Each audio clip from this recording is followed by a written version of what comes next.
Hello everybody, Kenny Shepard here from the Madera Speedway. You know, we take a lot of pride in the program that we have built at Madera to showcase the top talent in the country from the Madera Speedway on our MAV TV show. And we're very proud to sponsor this iRacing series for our stars from the Madera Speedway to compete against other top talent from all over the country. We look forward to seeing everyone very soon as we get the season kicked off at the Madera Speedway. Until then, have fun and be safe.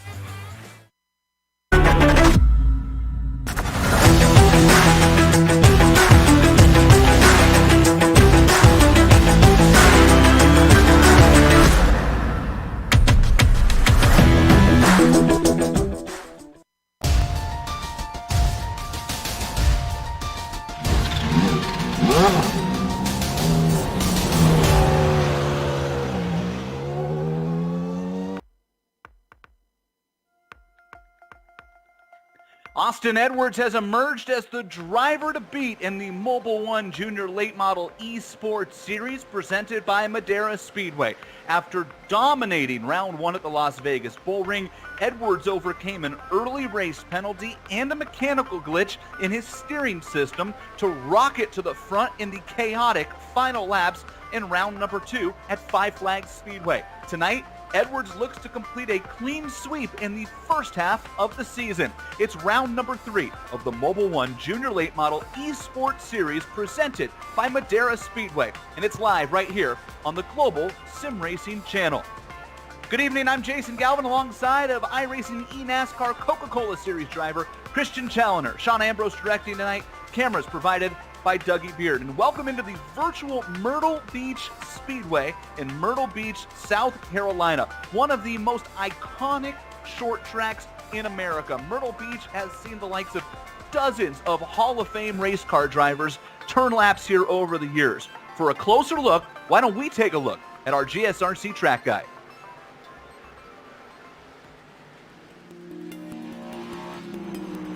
Welcome to Myrtle Beach Speedway.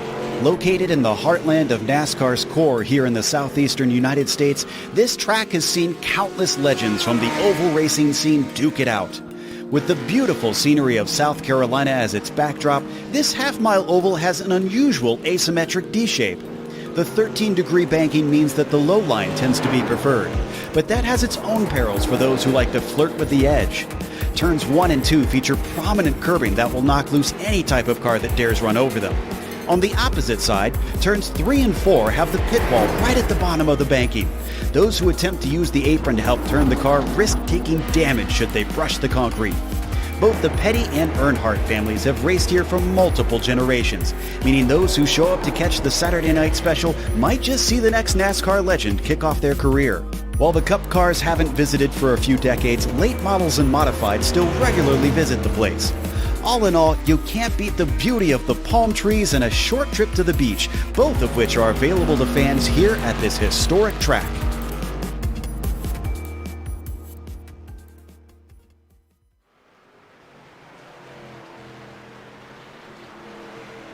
And we'll welcome back in now the driver of the number 37 JTG Doherty Racing entry in the Coca-Cola eNASCAR Series here on iRacing, fresh off of a interesting performance at Richmond. Christian Challoner here joining us at Myrtle Beach. And Christian, we've changed the format around from week to week here. And again tonight, it's all set with a pair of heat races and then an LCQ.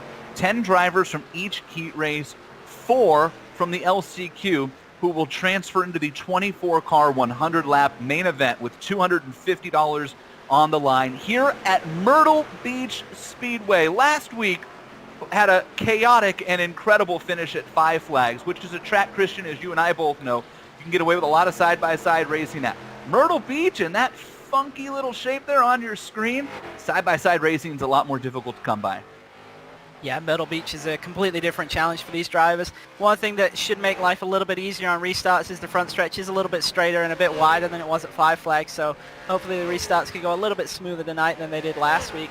That said, when you get down to turn 1 and 2, it is very much one line through there, so I do think we'll see a lot of drivers trying to get to the bottom as fast as they can, and you've got that curbing on the inside of that corner as well that makes life very, very difficult. So passing here tonight is going to be challenging. As always, restarts are going to be very, very key, and Right now it looks like we've got 37 drivers in the server, and with only 24 making the main event, that's a lot of drivers we got going home. A lot of drivers who are going to be trying to qualify fast. As we talk about this series here with the junior late models, and they are running the iRacing late model Monte Carlo. It is a 350 horsepower stock car on an 8-inch tire. It's a crate motored car, similar to what these junior late model drivers run in real life at their various tracks here. Christian, why don't you tell us a little bit about the details of this series for our first-time viewers? So as we've had for the previous 2 rounds, it's going to be a 100-lap race or 45 minutes, and we have had the series timeout, so we do have to keep an eye on that clock. And we are restricting the number of green-white checkers this week to just 1. So if we do end up running into that scenario, it's a little bit clearer for us and for the drivers themselves. These drivers are running custom fixed setups provided by Racecraft One, so everybody's out there on the same equipment. And there is a 24 incident cap this week, as there was last week, and we did see some drivers running into that. So it's another thing we got to be watching out for. Got a couple of contending cars, and when you think about, Christian, the way that the last lap or 2 played out before that session timed out, as you talked about last week, and the race came to an end, you've got to imagine that a couple of those drivers, like a Grant Thompson, who what we call inked out, incident pointed out of the race, probably had a fair shot at winning that. Yeah, obviously hugely disappointing for those guys, especially the ones who made it so close to the end of the race and then got involved in just a little bit of contact. And with how the system works here on iRacing, it's a no-fault system. It doesn't try and assign blame. So even if you're not the aggressor in the scenario, if you pick up a what we call a 4x, so that's 4 incidents to the count, and it knocks you over that 24 limit, then you will be disqualified from the race. And we did see that happening to a couple of drivers, Grant Thompson being one of them. Yeah, we certainly did. And this is, if you're new to this series here, you tuning in, you found us on the Global SimRacing Channel or online, and you're interested about what is the Junior Late Model Series. Well, this is a series that is specific for real-life stock car drivers aged 10 to 16. The Junior Late Model Series is a concept that started out in California and has been building over the last 5 or 6 years at Madera Speedway with Kenny Shepard. Their races are nationally televised on MAV TV across the country, and we'll have a little preview here in a little bit for another MAV TV special on one of the junior late model drivers and champions from that class in real life. And over the last 2 years, we've seen series from around the country start to pick up on this concept as well. And we've seen these cars start to run at some of the more historic tracks on the East Coast. We've seen some of the traveling super late model series across the country that have also founded these series. It's designed to put drivers into race cars that they are jumping from a go-kart into a Bandolero, into a legend car, into a street stock. It gets these kids into late models at a young age right away and allows them to get seat time against other drivers their age. In real life, they run them with a restrictor plate to slow them down just a little bit. And it's been a phenomenal series at Madera Speedway on the MAV TV broadcast. You can watch, and you get 20, 25 cars that show up, and they're 10 to 16-year-old boys and girls and teenagers, young men and young ladies, and they put on a heck of a show. And some of those drivers have gone on to very big things. You look at Ryan Vargas, who competed in the first year, now racing in the NASCAR Xfinity Series part-time, and Haley Deegan is probably the premier up-and-coming female stock car driver in the country, by far, some would argue, and is starting to run up the national level and whatnot with the Ford program now and David Gilliland's team, but came up through the Toyota ranks and raced at Madera Speedway at one point as well. And a lot of drivers who have been able to parlay this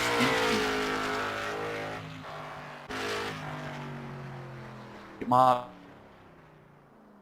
I'm out there at Madera, and there's many more on the way as well.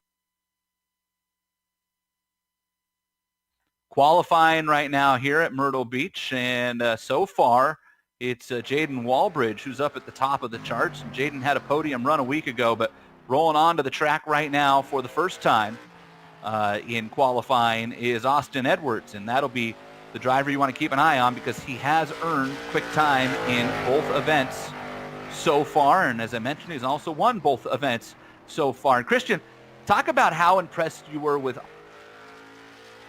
Yeah, I think he did a great job. He obviously had that setback early in the race, and it put him right to the tail end of the field. And it was obviously, it was a long way back for him to get back through, and he did a great job. He didn't get himself involved in anything, and he managed to get his way through to the front of the race pretty cleanly. And I mean, he did honestly get pretty lucky at the end, it's got to be said, but as he's just done there with a 152 in qualifying, he is clearly the guy to beat in this series right now. Now 152 is screaming around here. It's half a tenth quicker than Jaden Walbridge and a full tenth quicker than Grant Thompson, who is currently in the third position, and then Landon Lewis and Seth Wise with an impressive fifth place qualifying run so far. It's good to see Seth starting to find his way here in this series, as Seth is the defending runner-up in the MAV TV 5150 point series at Madera Speedway, and I know that he is still getting acclimated to this iRacing side of things, and right now he's well inside of the top 10. Boy, Robbie Keneally just went to the second spot, and Christian, how disappointed is Robbie Keneally going to be? Here's the one thing with iRacing: if you have a tie in qualifying, the tie goes to whoever went first, and Austin Edwards went first. Keneally ran an identical 19.152. He was that close to being the first driver not named Austin Edwards to qualify on the pole. Yeah, that's crazy. There's only two drivers in the 19.1s right now, both Austin Edwards and Robbie Keneally, and both of them ran exactly the same time at 152. So great laps by both drivers, but as you say, it goes to whoever set the time first, and that was Austin Edwards.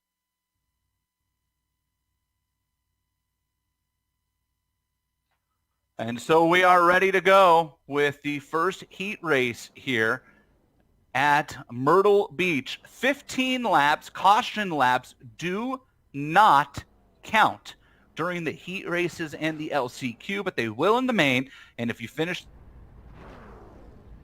yourself event of this one, let's take you through the starting lineup here for heat race number 1 at Myrtle Beach. And on the pole, as we mentioned, will be Austin Edwards with the 19.152 lap time, and it's Jaden Walbridge who will start next to him with a 19.206. And Jaden Walbridge, a week ago, Christian, looked like he was going to be the winner until that last lap wreck.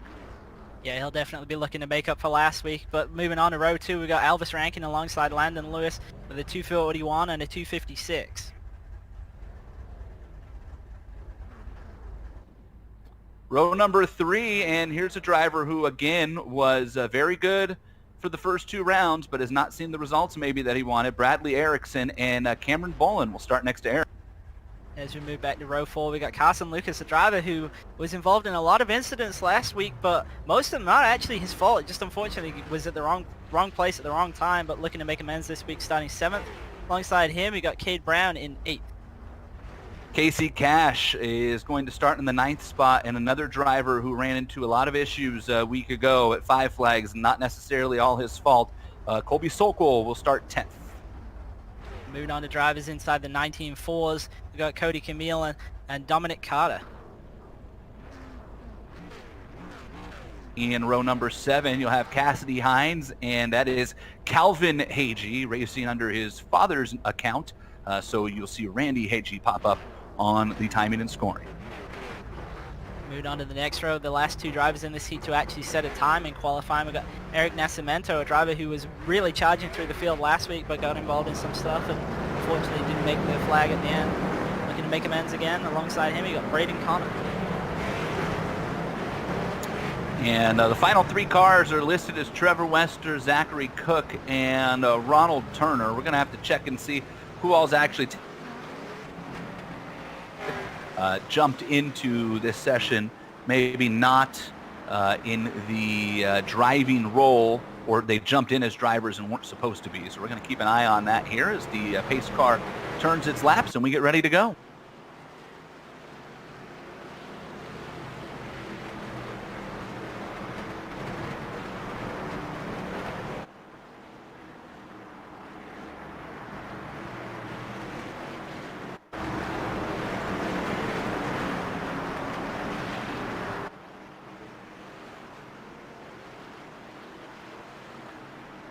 So here they come down the back straight, and we're ready to go for 15 laps at Myrtle Beach.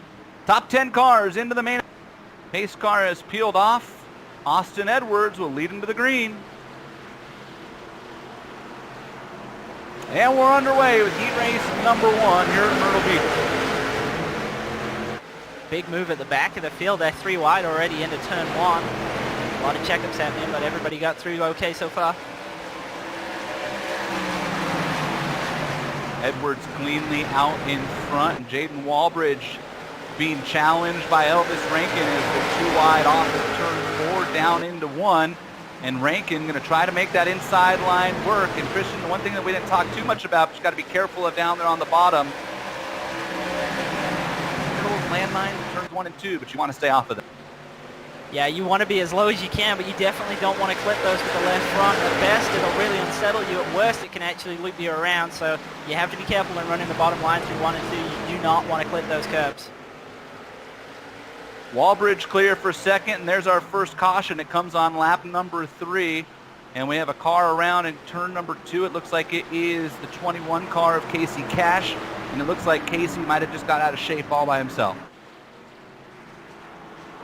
Well, I haven't checked the replay, but very easy to do here. As we were saying, it's a very challenging track.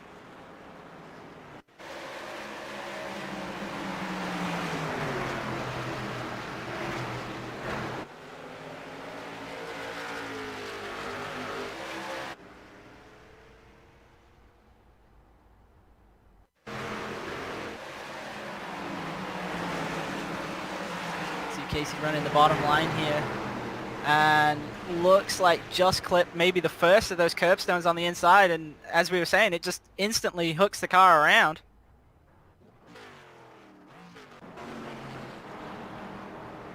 Unfortunately, obviously going to go to the end of the field there, but no damage at least, so some possibility of getting back through in a transfer spot at least. Definitely don't want to pick up damage early on in this race.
We get ready to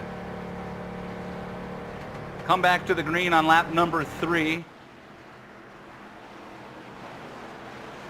Austin Edwards and Jaden Walbridge will double up.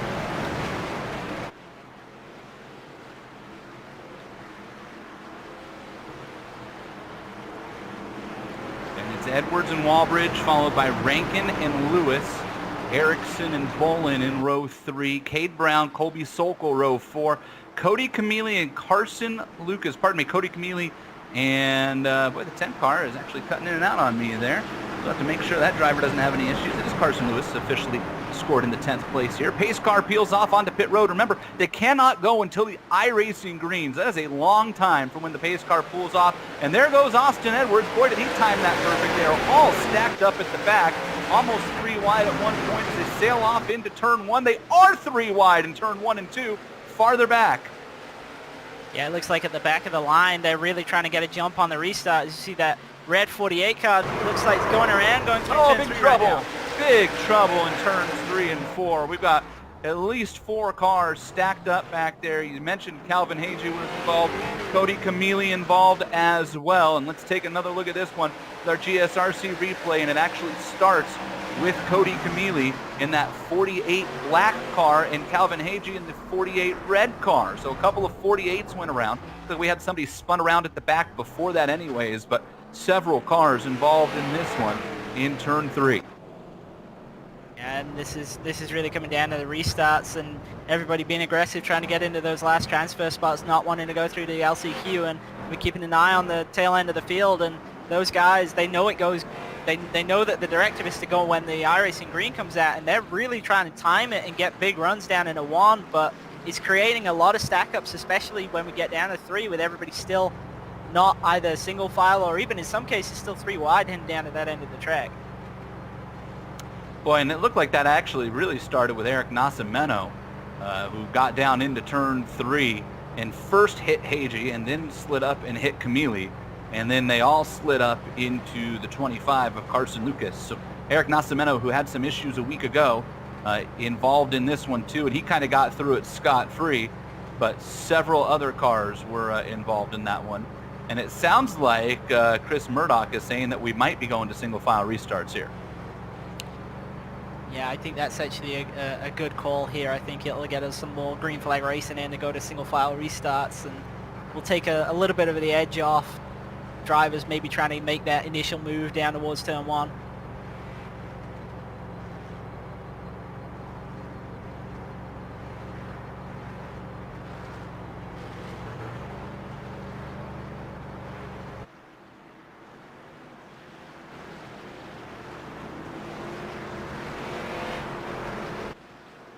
I have to see here. I've not seen the official iRacing directive to make this a single file restart, but I heard Chris Murdoch at least talking about it in race control.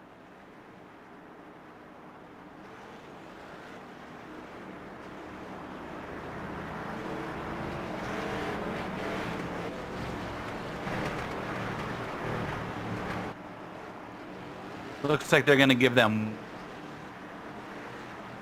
if they switch it to the single file restart here. There's a time limit as well on the heat races, and that's 10 minutes. And now that we're 2 cautions in, it means we run the chance of maybe hitting that as well. Yeah, it's definitely something we need to keep an eye on. Obviously, these continued yellows mean that we're going to struggle to get those 15 laps in. And as we saw last week, the cutoff at the end, if it is a time-limited race, is quite severe. So got to keep an eye out for that and just see how the drivers can deal with that. Obviously, fighting around that transfer spot makes it pretty tricky for them. Here we go. Pace car peels off of turn 3, and as I said, you gotta hurry up and wait here at Myrtle Beach. Wait. Boy, Edwards and Walbridge just about rubbing doors. There's the green flag. Austin Edwards again, shot out of a cannon out in front. Walbridge gets turned by Rankin. This could be big trouble. It's gonna be a bunch of cars are around, and the whole inside line stacks up, and now they're plowing into the outside wall. Oh my, that's gonna have some serious implications on the grid for the main event tonight, as well as the LCQ, and immediately Chris Murdoch says we're going to single file. That's if we even get another restart here, Christian, but that was a big mess, and it started with second place. Yeah, you saw Jaden Walbridge there trying to get down to the bottom, and it was just some contact immediately, and he was saving it the whole way through the corner, but every single time he got the car back straight, somebody else was there and just piling into the door, so really kind of destroyed his heat race there. His car's definitely crabbing down the backstretch, and he's going to have to pit for some repairs. I think Jaden's thought process here, Christian, is if I can keep it out long enough for the race to time out as you go on board with Cassidy Hines and see how ugly that got, and it cycles him through to the top 10, then it puts him into the main. I think that's what he's trying to do, because you're right, that car is crabbing worse than any car I've probably ever seen on iRacing that could still roll. Yeah, right now he's scored in second place, but that'll reset out once we get the green flag. Out of the nose of Cassidy Hines. Look how that car is sitting. Yeah, there is no way that he's going to have any pace in that car at all, and he is actually ducking down pit road this time.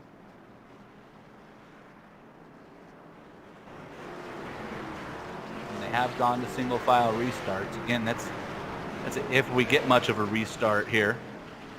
Pace lights are still on.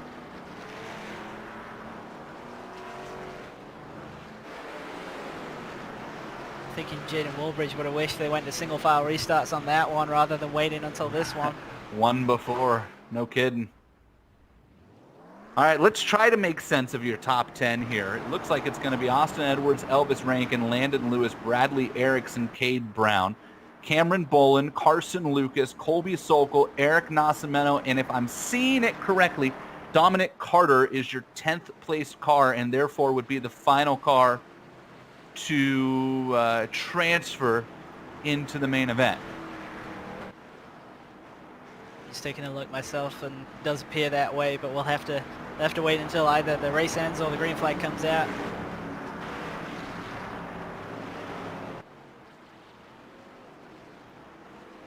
And the pace lights are still on here as Austin Edwards rolls around.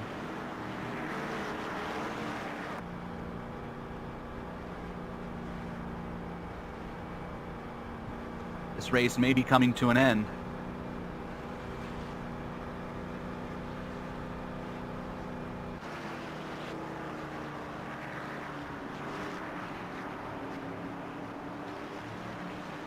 And if so, that'd be another heat race victory for Austin Edwards, who's looked pretty much untouchable when we've been able to run green in this.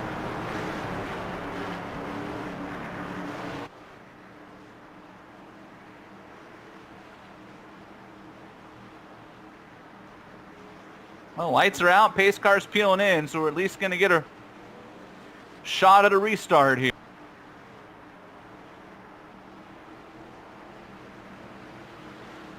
Austin Edwards will bring him to the green.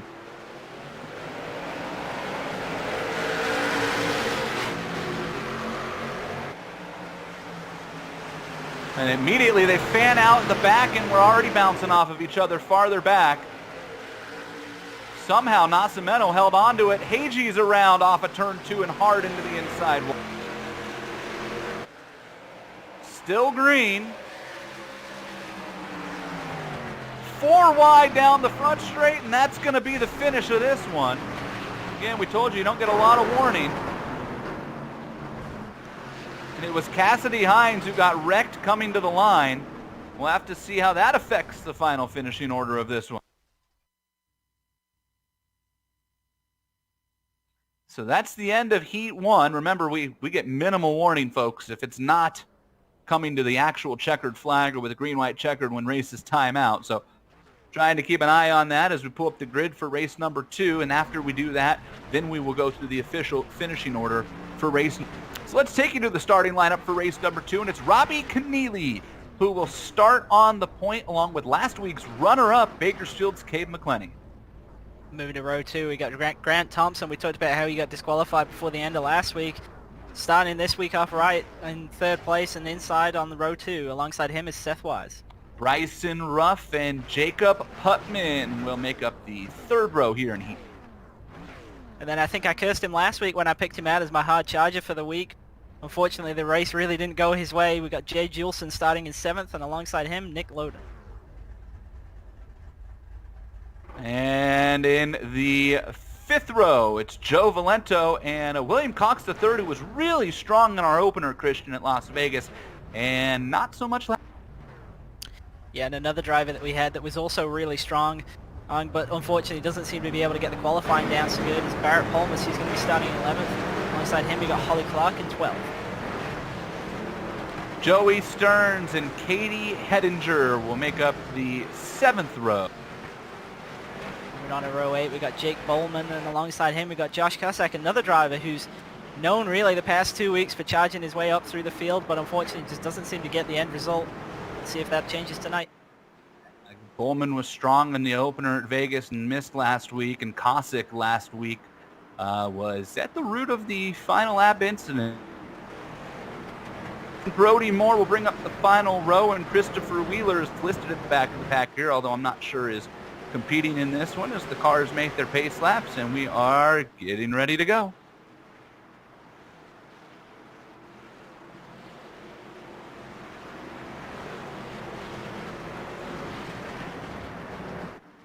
Pace car peels off. And Robbie Keneally has really slowed the pack down here in turns 3 and 4. McClenny in that bright yellow car on the outside. They come off of 4. They hit the restart line. Green flag in the air. We're underway in heat race number 2 here at Myrtle Beach. Pretty still 2x2 down into 1 and no contact yet. Much cleaner restart than we saw in heat 1. Remember, we got 3 green flag laps to start with in heat 1 and then never got another green flag lap in after that. We get to the stripe this time here in heat race number 2, and everybody playing nice so far, Chris. Yeah, it looks like a lot of drivers have managed to successfully get themselves to the bottom of the racetrack. Not too many stuck on the top side. Cade McClenny is the highest profile driver. He does look like he's managed to get to the bottom as they get to 3 and 4 this time. Robbie Keneally is starting to open up a nice little gap over McClenny in second. Grant Thompson's in third, then Seth Weiss, Jacob Putman as we go on board with Keneally looking out the back. That black and yellow Chevy of Cade McClenny, whose little brother Cale also races in the Junior Late Model Series at Madera, although it appears that Cade pulled rank when they set up iRacing because he's the only one in the series. And no caution, but we did have an incident that time on the backstretch. It looked like Nick Loden got turned down, straight down into pit road. I have to check who it was that had contact with him. That car definitely a big hit. That car into is the pit road. smoking down pit road. So off to the LCQ goes Loden as we look at the battle for the 9th position back here. And it's Holmes and Cox who are side by side. Remember, play nice here, boys. 10th is the transfer spot. You'd hate for these two to get together like that and both get bumped out. And look at this. Joey Stearns trying to take advantage 3 wide into turn 1.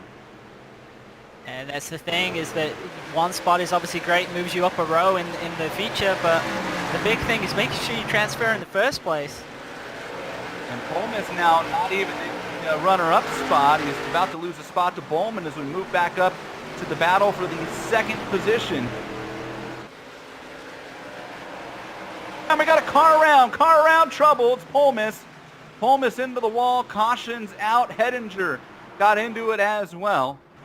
Barrett Holmes, and he got a lot of help. Boy, Jake Bowman was just out of control into the corner. You see Holmes on the outside there and really high up the racetrack, but just gets completely cleaned out regardless.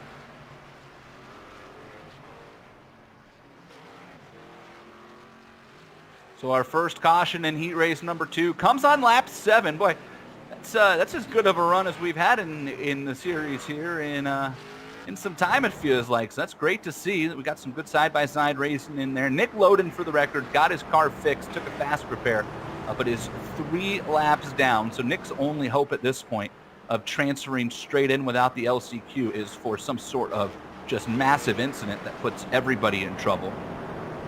And while we're under yellow here, why don't we give you the final official results from heat race number 1. Just to put a stamp on that one, it is Austin Edwards, Elvis Rankin, Landon Lewis, Bradley Erickson, and Cade Brown. Cameron Bolin, Carson Lucas, Casey Cash, Colby Sokol, and Cassidy Hines is the 10th and final car to transfer straight to the main event. Dominic Carter, Jaden Walbridge, Eric Nascimento, Calvin Hagee, Cody Camille, Braden Connor, all going to the LCQ, Christian. Boy, there are 3 or 4 cars there that are top 10 runners when everything is going well. The LCQ already going to look pretty wild, and we don't even know who's coming from this race. Yeah, I think the big casualty there is Jaden Walbridge. Obviously was running extremely strong and then got turned around, and really not a car I expected to see at all in the last chance qualifier. But I expect there's the possibility of making a good recovery. Obviously, we're going to have to see how the grid works out for the LCQ. There will be a lot of cars in it, but it is possible, as we've seen, to transfer through from the heats, even if you're starting at the back. We've got a couple of drivers in this race itself. Joey Stearns started 13th, is up in a transfer spot in 10th right now, so it is possible.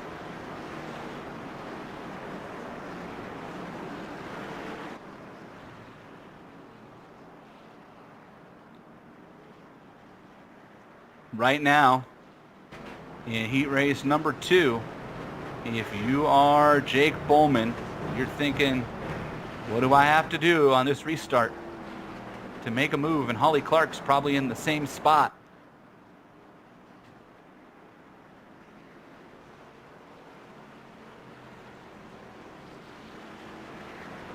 We've seen how key the restarts are, especially if you're towards the tail end of the line. It looks like a lot of drivers at that point in the field are really trying to time when the green comes out to get a big run down to one.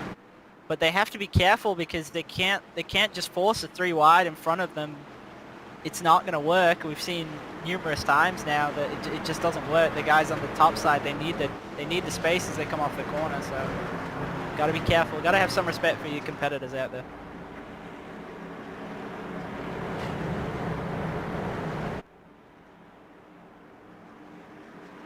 Pace car off, here we go.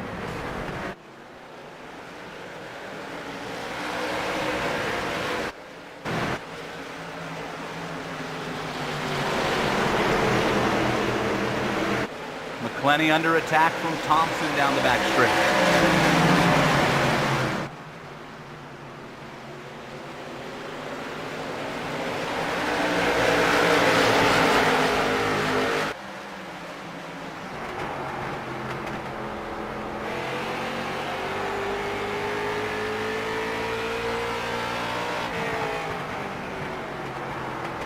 Right now we've just got one car stuck on the top side. It's the 24 on screen, but I believe it's actually the 31 at Bryson Ruff. He's running side by side right now with Jed Juleson for that 6th spot. Just holding on, just looking like he's going to try and hold on until the end of the heat race here. Just hope not to fall outside of that top 10, and really doing a solid job of it right now. Another car forced to the top side there. I believe it's Jacob Putman underneath Seth Wise. Seth Wise managing to get back in line. Oh, as we see Bryson Ruff, he was holding on the top side, but he's now going around. He's got it straight. And a big wreck in the tail end of the field. Let's take a look at our GSRC replay here. And this one's going to take a lot of good cars with it. We saw Bryson Ruff really trying to hold on that top side on the outside of Jay Juleson here going down into one, and it looked like it originated with Bryson Ruff himself, just having his own kind of moment. I didn't see any contact, but we'll have to take a look. Coming down into one, you see Ruff on the top side, yeah, losing the rear end on his own, trying to straighten it up, not able to. Then does actually get straightened up by the other cars coming through, and really got very, very lucky there. Unfortunately, the other drivers involved really didn't. 71 of Bowman is completely destroyed.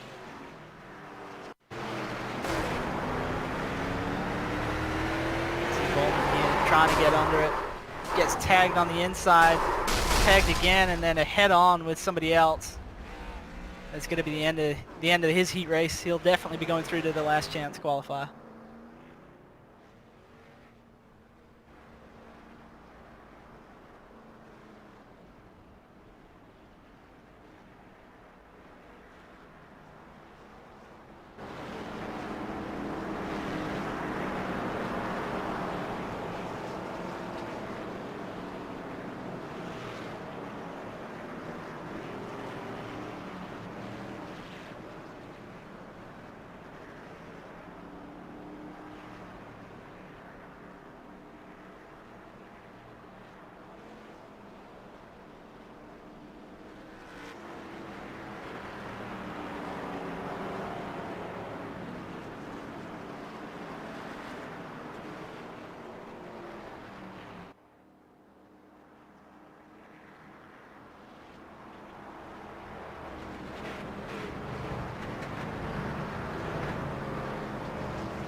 We have 5 laps to go in this if we do get back green, but we are definitely going to be getting close to that time limit.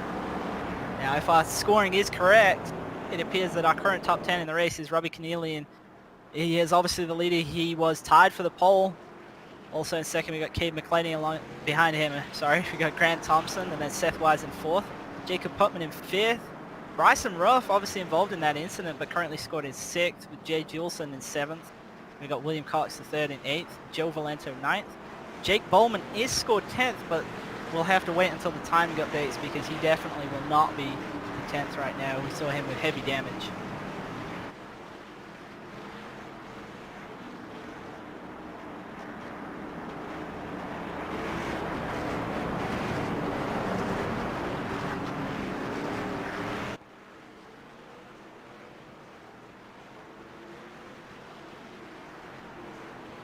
Pace car is off and everybody is single file for this restart.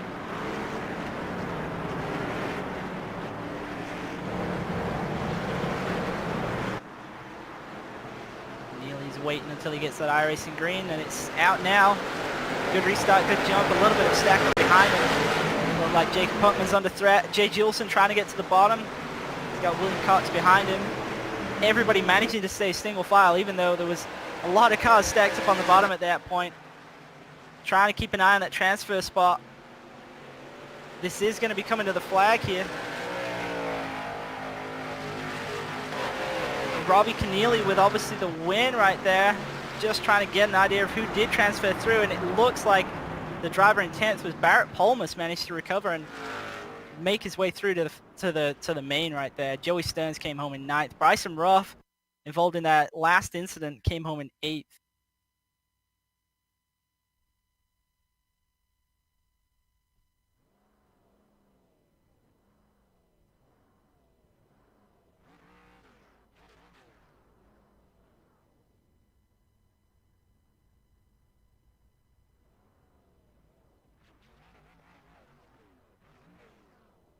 Let's take a look at our consolation drivers. And on the pole for this race, we're going to have Dominic Carter alongside him with Joe Valento in 2nd. And then our high-profile driver that missed out in that first heat race, unfortunately, in that big wreck, Jaden Wallbridge. Alongside him, Jake Bowman, another driver in that second transfer race, had a big incident towards the end there and will be starting 4th in this race. Moving on to row 3, we've got Eric Nascimento alongside Katie Hedinger, 5th and 6th. Then we've got Randy Haig in 7th with Holly Clark in 8th. And moving on to the last row of our top 10. Remember, there will be 4 transferring through from this 10-lap race. We've got Cody Camille in 9th with Nick Loden in 10th. We obviously saw him go down the pit road. He's going to be looking to make amends and make his way through to the feature right here. Moving outside of the top 10, we got Braden Connor in 11th alongside Josh Cossack, a driver who seemed a little bit anonymous in the heat races. We're going to have to be watching out for him. Following up there, we've got Trevor Wester, Brody Moore, who I don't believe are actually taking the grid.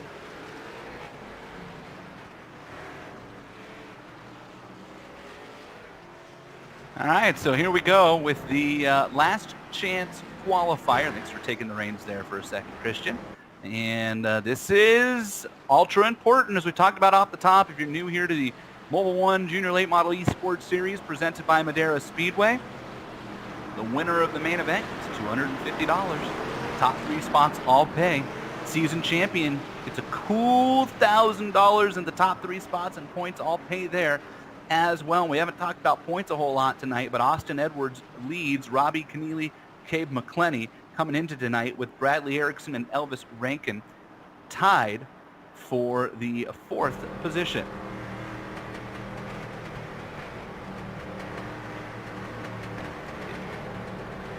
Everybody doubled up here.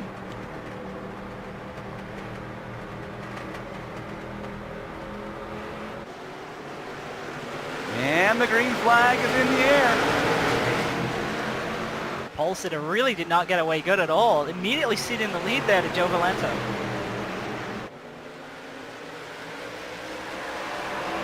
Valento out in front of Carter. Look at Bowman stuck up top, and there's Wallbridge, who we talked about.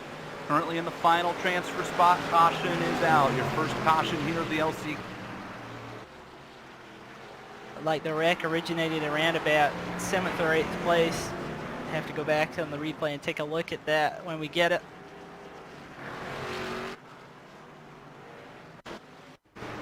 Another look at our GSRC replay.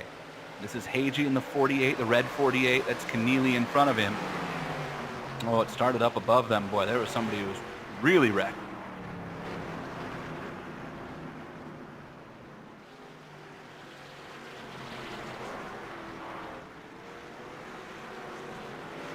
Well, that's Katie Hedinger's car. So I had some pretty serious damage there. That's going to be hard to try to race through the field up to 4th with that, although she's currently in P5, it looks like, on the track. But trying to make passes with a nose, it looks like that, Christian. Going to be Yeah, these cars are pretty tough, and they can look visually quite beat up and still run with some decent pace. Obviously in the LCQ, you're definitely not going to want to be giving up some track position, and running in that 5th spot right now. Car's pretty beat up, but only got to get one more spot only 10-lap race, I think you just got to stay out and just hope it's not too bad. Obviously, it looks a little bit like a modified right now, but definitely don't want to give up that track position.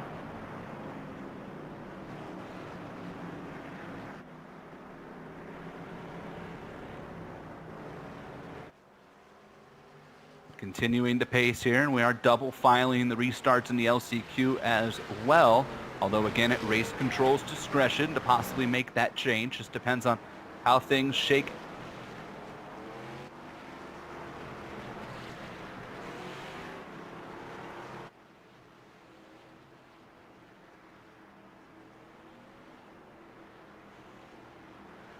See if the pace lights click off this time. We can double everybody up. It's like we're going to get at least one more lap here. Under caution around Myrtle Beach. On board with Jaden Walbridge, young man out of Oregon, Lucas Oil Madera Speedway entry. Driver who has been plenty fast at Madera Speedway over the course of the last year. Looking to try to earn himself a victory here in 2020 when we can get back to running real race cars. And in the meantime, get himself a victory here on iRacing. He came close a couple times last year. Had a car that ran consistently up in the top 3 or 4 of every race, but last season the Junior Late Model Series pretty much dominated by the likes of Joey East and Seth Wise. They've been trying to take the step this year and climb up into that upper echelon of young drivers on the West Coast as well.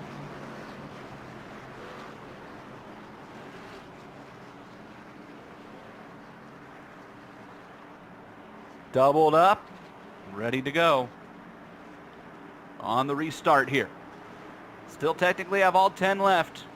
The last chance qualifier. Pace car pulls off. And remember, have to go on the iRacing green flag in this series, which comes a white line that runs across the track just off of turn 4. Green flag back in the air. 10 to go to race into the main event. So Katie Hettinger not really getting a good pull away from that 5th spot. Big moves in the back there. We see Braden Connor all the way to the 3rd lane trying to make a very outside pass work, and it looks like it's nearly come off. Side by side for 3rd between a couple of adversaries there. Walbridge and Coleman, who's in that green car. Black and green entry, 4th spot back. I hear some cars bouncing off each other farther back. We got one around. Braden Connor in turn 1, and he's just going to stop the car up top to force a caution to come out, which is not very sportsmanlike. So far it hasn't come out yet. Now he's exiting the car. So no caution. Instead, Braden Connor was hoping for the yellow, didn't get it. Battle for 2nd. Walbridge with a door on Valento as they head into turn 3. Yeah, Walbridge trying to make up for his heat race and get his best starting position as he can for the main. But definitely want to make sure you transfer through, and he's 3rd right now. He's going to go through. Got to make sure he's not involved in an incident trying to get just one more spot. Oh, some big contact on the backstretch. Just saw that, and we got a caution. Caution comes out here on lap number 5, and there are a couple of cars who are junked. Holly Clark is one of them, and Cody Camille was also in that one. Boy, Holly Clark ended up head-on into the inside wall, but it started with Camille. Yeah, it looked like this pair of 48 cars keep getting together tonight, and once more, like Haig on the bottom here, just pushed up the racetrack. And then Camille, unfortunately, just bounced off the wall, and then that was all kind of just a passenger at that point. Boy, on board with Katie Hettinger, who just sneaks through this one, and then if we can, I'd love to get an onboard with Holly Clark, who was not as fortunate. Whoa, Katie, what a move there. Katie gets through. Now let's see if we can ride on board with the 26 car of Holly Clark. This one's going to hurt a little more, Christian. Yeah, we see Holly got the wreck happening quite a bit ahead, but unfortunately there's not many open options, and just not able to avoid that tire stack on pit entry there, trying to turn around the spinning 48. That's pretty much going to be the end of Holly Clark's attempt to race in to the main event here as well. Had to take the tow in iRacing, and for those of you who might be new to iRacing watching this series, the tow takes a long time. They do have 2 fast repairs, what they call fast repairs in iRacing, which is where your car will automatically reset itself on pit road. It'll fix all the damage, basically give you a brand new car. think of it as a reset button. But that button only works once you're in your pit stall, and if you have to take what we call a tow, virtual tow, where you can't drive back to the pits, Christian, you probably have a little more experience with it on short tracks and whatnot versus some of the road course stuff that I run and big oval stuff with Indy cars more traditionally. But what's the average time it takes to tow on a track of the half-mile size? You're usually looking at somewhere around about the 1:30 range. So you think a lap time is about 20 seconds under green. You're obviously going to lose nearly 5 laps under green at minimum. Under yellow, you do lose a little bit less, but the tow is made a little bit longer to compensate for that. So normally you're going to lose at least, at the very minimum, 2 to 3 laps for taking a tow. Lights are still on here for the pace cars. Got at least one more lap around the sun before we get them doubled up and then wound back up. Dominic Carter in the Ricky Bobby Special up front. That car could have multiple meetings now, huh? That's a Ricky Bobby Special, but with the Cougar on the hood, it could be a nod to Joe Exotic and Carol Baskins as well, right? Joe Valento up there as well. Jaden Walbridge in third. Jake Bowman in fourth right now. Those are the 4 cars that would transfer, and keep an eye on row 3 as they double up, because Calvin Hagee in the red 48 and Nick Loden on the outside of him in the red and yellow 43. And Nick Loden's been awfully racy this entire series, but has had all sorts of problems getting things to go his way. And you wonder how much he says, it's go time, boys and girls, and I want into the main event. Pace car pulls off. Carter will bring them back around. Green flag is back in the air here at Myrtle Beach, and the outside line did not go, and it's Hagee who will move around. Bowman, who gets a big bump from Loden. Hagee into the 4th spot, and Jake Bowman's got to try to roll the outside. Christian, we're wrecking down the back straightaway, and it's Loden who's in it. No caution yet. Loden was in that one, as well as Nascimento, it looked like. We stay green, and right now it's Calvin Hagee who's going to transfer. Bowman is sideways and hard into the outside wall, and the caution is out. Jake Bowman sent it into turn 1, trying to race his way back into a transfer spot, and it bit him. Yeah, it looked like a lot of frustration there on Bowman's part. The initial restart, he got away really poorly, allowed Hagee to get underneath him, and lost that transfer spot going down into turn 1. Then attempted to really pinch him down and bounced off his door, and then got stuck on his top side and just trying to really send it in to 1 on that second lap, and rear end got away from him. He corrected it, and up into the wall he went.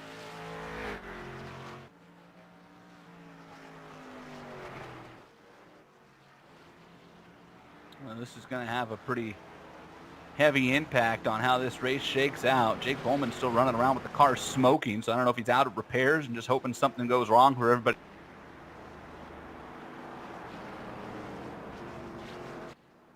Right now, Hagee's in the transfer spot in 4th, but right behind him, Katie Hedinger in that really beat-up machine, but holding on to that 5th right now, and just needs one good restart just to get up in that 4th spot, and will transfer through.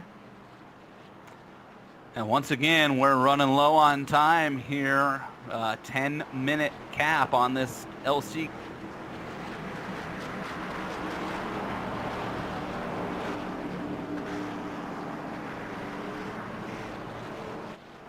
This LCQ may end under yellow. Race control just told the drivers that if the green comes out, then we're racing, and if the session says it's over, then we're over.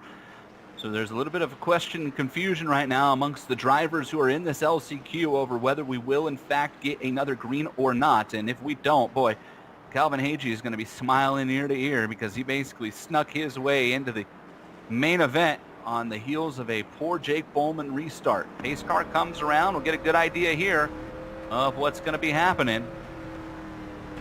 The iRacing flagman is holding the yellow. I don't see the checkers. And so we're going to take a restart here. It's almost like, because green-white checkers are on in this race, it kind of feels like when the lights go out on the pace car, if the session has timed out, which it should be at right now, that we get a green-white checker attempt because of that. So that may be what's happening here. who we've kind of deciphered that. In fact, actually, the lights stayed on the pace car, so it's going to come around at least one more time here. The Dominic Carter lane way off of the pace car here on these pace laps. Yeah, it looks like he's just trying to get a little bit of a practice restart pull right there as we see the pace car coming in line, and it appears the lights are off, so we are going to have at least one lap restart here. Jake Bowman, you can see at the back, that's the car that looks like the 1930s locomotive rolling around back there. And then that's really how quickly it can change around for you. Obviously, he was going to transfer through in that one bad restart, and now he's got a destroyed race car and definitely nowhere near a transfer spot right now. Here we go, pace car's off, and it's single file on this restart, which is confusing some people. Race control did not mandate that. Everybody stacked up, green in the air. Carter brings into the line with Memento, Walbridge, and Hagee. They all got away from Hettinger. And we'll have to see how this one shakes out as they come around. Hagee starting to slide back. Coming to the checkers. Carter, Valento, and Walbridge are all in, and Calvin Hagee will be the fourth and final transfer, just edging out Katie Hettinger and Holly Clark. So it's Carter, Valento, Walbridge, and Hagee into the main event of this one, and our 24-car field is set for 100 laps here at Myrtle Beach, $250 on the line for these teenagers. Got a 5-minute warm-up session coming your way here, and while we do that, we want to take a look at a preview of another great episode of 5150 Energy Drink Junior Late Model Racing on MAV TV that you can catch next week.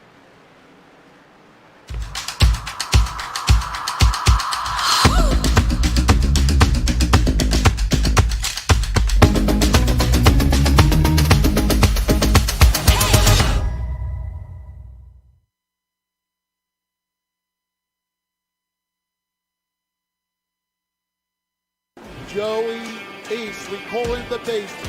This is the special about Joey East, a young farm boy that transforms himself into a champion. Joey East began racing after his grandpa bought a quarter midget for them, and with a bag of tools in the back of an open bed pickup, they went racing. I just felt really confident in my car and try to win as many as we can. We didn't expect it to go where it did. I'm a farmer. I don't know what racing's supposed to look like, but he slips that helmet on and he turns into a madman. I mean, you would not believe that's the same kid driving the car as it is when you talk to him. So very polite, raised very well, very good manners. But when he gets in the car, kind of leaves that back at the truck. It's kind of amazing. It's almost like when he puts the helmet on, he becomes who he really wants to be. But also able to have that consistency without having to push himself beyond the limits and being able to make a race car stay all the way to the end of these 70-lap races. And this time it's Joey East picking up his first championship in the 5150 Energy Drink Junior Late Model Series. And the beast, Joey East, gets the win. Joey East takes. Hello everybody, Kenny Shepard here from the Madera Speedway. You know, we take a lot of pride in the program that we have built at Madera to showcase the top talent in the country from the Madera Speedway on our MAV TV show. And we're very proud to sponsor this iRacing series for our stars from the Madera Speedway to compete against other top talent from all over the country. We look forward to seeing everyone very soon as we get the season kicked off at the Madera Speedway. Until then, have fun and be safe.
back here at the virtual Myrtle Beach Speedway, Myrtle Beach, South Carolina. I got a minute left here in the warm-ups and just want to remind you once again, as we got a chance to see the promo video there for the Joey East special coming up on MAV TV from Madera Speedway.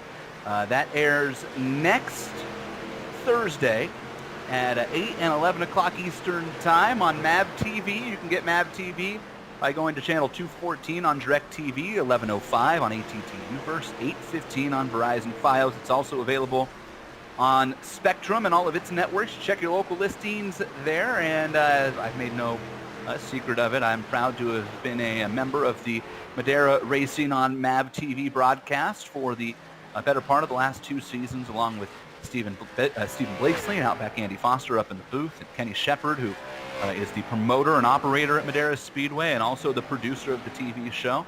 And we have quite a bit of fun with both the junior late models and our Nut Up Pro late model series as well. So if you haven't checked us out, check us out. We wish that we were 2 races into our season already. Unfortunately, like many of you out there who are at home right now watching COVID-19 outbreak here in the United States, has put a lot of things on hold that we'd love to do. And we're all just hopeful that everybody out there, you and your family and friends, are all staying safe and well through this, and hopefully things just work out in the way that we can all get back to going to the racetrack and doing what we love for fun here sometime soon.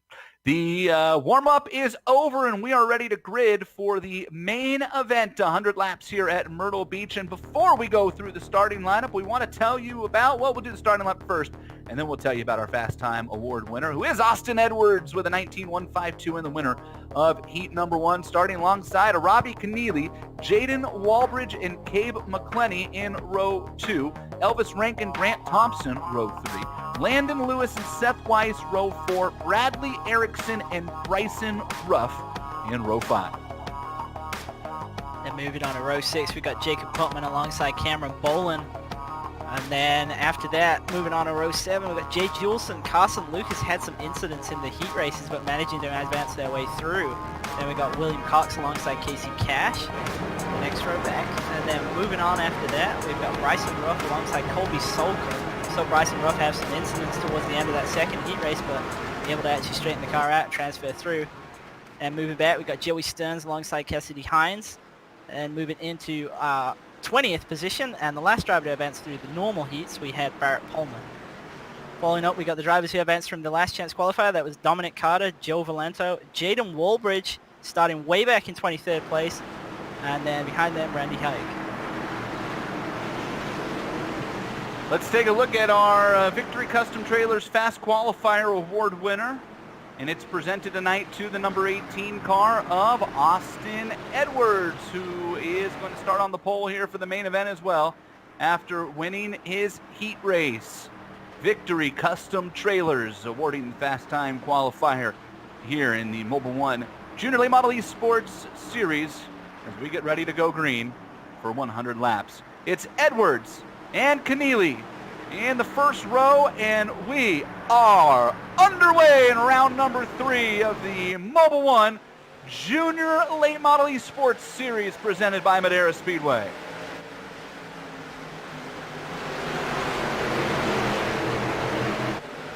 Three wide in the middle of the pack already. 23 just edging out Jay Jules in the 12. First caution of the night comes on lap number 1 here in the main, and it's Calvin Hagee who's involved in it. Last car to transfer in. Calvin started in last place, and there was a checkup coming out of turn 2, and Calvin had really nowhere to go. Got turned by Jake Walbridge, but it really started in front of Calvin Hagee with Kobe.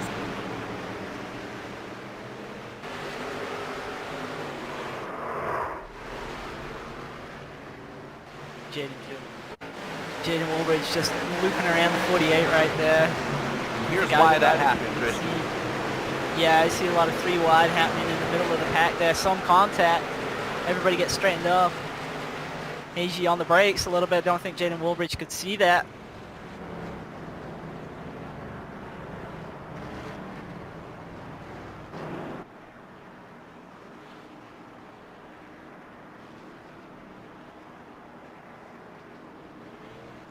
So So on lap number 3 now here in our 100-lap main event, and a reminder that caution flag laps do count during our main event tonight. No pit stops in this series except for 2 repair damage. So make 100 laps, go the distance. And Austin Edwards, who led the flag at the bull ring in round number 1, in fact led every lap of competition during that event, as we had no heat races at the time for Austin to work his way through. And then last week looked like he might be on his way to doing the same thing, a 5 flags Christian, and he got black flagged for jumping the restart, and it sent him to the back, and he had to work his way through, and it was Edwards and Jay Juleson who kind of sat there and picked off cars one at a time. Jay ended up in a wreck near the end of the race. Austin ended up dodging them all and went from 3rd to 1st on the final lap to pick up his 2nd consecutive win here in this series. And as we talked about, Christian, Austin Edwards made $500 the last 2 weeks iRacing. But that's more than he was making mowing lawns. Yeah, he's definitely made a good bit of money out of this series so far. And as you said, last week he was 3rd on that last restart, and the two ahead of him got together, and it just opened up for him, and he drove by them both on the bottom. And obviously the best possible recovery that could have happened for him last week, having to go to the tail end of the line. Pace car peels off. We're ready to go on lap number 5 here at Myrtle Beach. Green flag flies, and Austin Edwards out in front right away. See Robbie Keneally able to duck down, take away that bottom line, make sure he doesn't get stuck on the top. Very clean at the front of the field. And it's Joe Valento this time. So boy, cars that transferred in from the last chance qualifier have not fared well so far in this one. As we look at Valento, what happened here? You see Valento towards the tail end of the field, restarting on the outside. Just like going down into 1, everything's clean so far, and then just a little bit of help right there, just sends him around. Not sure who that was. Car with no number. Kobe Sokol, who got into the back of Valento. I think what's happening with Sokol's car, to explain it, and maybe somebody can relay the message to Kobe, is that he is running custom numbered car without custom numbers, which happens from time to time here on iRacing. And Chris Murdoch has already thrown in the towel. Two green flags into the 100-lap main event, and we're moving to single file restarts because Chris Murdoch has seen enough. And I think that was a good call in the heat races with the fewer cars. I'm interested to see how that's going to work in the main. Obviously, if you're all the way back and you're the 24th car in line, that's like you're going to be restarting pretty much on the entry to turn 3. That's going to be really difficult to judge, and I think it's going to be interesting to see if that actually cleans things up by the time you get down to turn 1, because obviously the guys restarting in the middle of the turn, they're going to struggle to get away compared to those on the straightaways.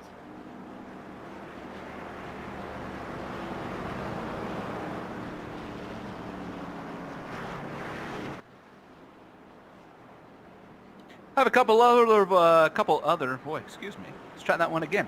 We have a couple other awards to keep track of here throughout this race. Of course, we have the halfway challenge presented by Raceface Telmed. Go to the leader at the halfway point. Fastest lap of the race award goes to, whoever runs the fastest lap in the race. That's brought to you by our friends at homesmiles.com. And the Hard Charger award presented by BEA Energy Drink. And Christian, I dropped the ball on this one. I meant to ask you your prediction for it from a week ago when things didn't go too well with Jay Juleson. But what are your thoughts and feelings towards the Hard Charger here in this one? Well, my pick based on what happened in the heat races was definitely going to be Jaden Woolbridge. He hasn't managed to make up any spots really so far. I think I'm going to stick with him, though. I think if we do get some green flag running, I think he's going to make some great progress from the back.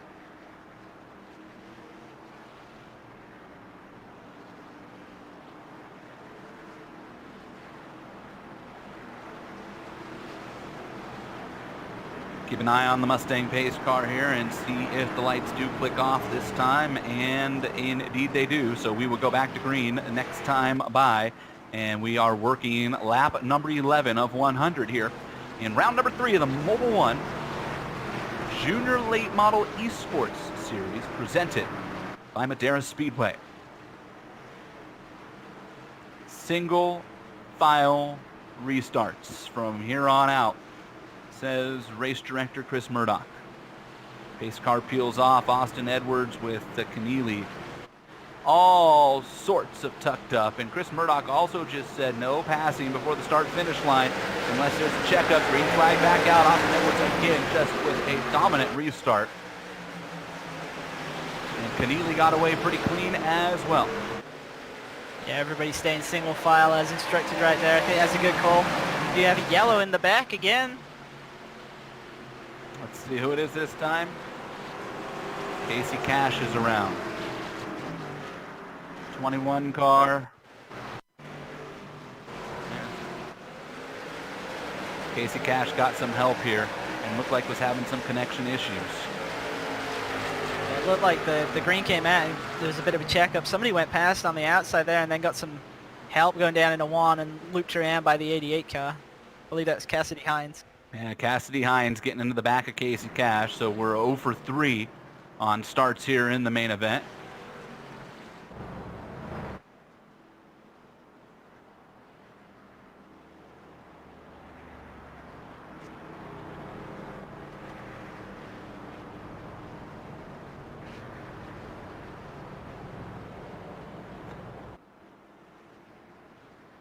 Edwards, Keneally, Rankin, Cade McClenny, Landon Lush, top 5. Then Grant Thompson, Bradley Erickson. Seth Wise, Cade Brown, Cameron Bolin. That's your top 10 as they run right now on lap number 14. So far, your biggest mover through the field been Barrett Polmis, up 4 spots from 20th to 16th. Casey Cash with that spin fell 9. That's your biggest loser so far here in this one. Maybe of a bit of surprise, Jay Juleson is down 2 spots since the start of this race from 12th to 14th. Yeah, a little bit surprised. Jay Juleson was obviously one of the big movers last week on 5 flags. Maybe those initial restarts just lost 1 to 2 spots each time, just being in the wrong lane.